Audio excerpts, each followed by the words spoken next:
একদিন এক হরিণ ঘাস খেতে খেতে গান গাইছিল, আমি হরিণ দৌড়াইতো ঝড়ের মতো। হঠাৎ ঝোপের আড়াল থেকে চিতাবাঘ বের হয়ে বলল, তা গান ভালোই গাইছো, কিন্তু আজ কি দৌড়ের প্র্যাকটিস করবে?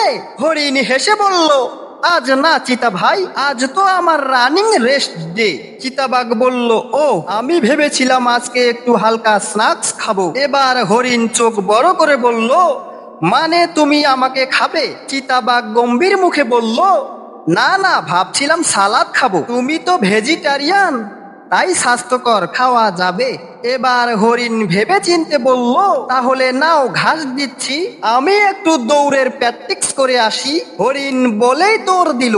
এদিকে চিতাবাঘ মাথা নড়াতে নড়াতে বলল, এই হরিণগুলা যেন দিন দিন খুব দৌড়াচ্ছে, একটু কৌশলে খাওয়ার চেষ্টা করলাম, তবুও পারলাম না, আমাকে বোকা বানিয়ে রেখে গেল। চিতাবাঘের এমন কথা শুনে গাছের ডাল থেকে পাখিগুলো হাসতে লাগলো।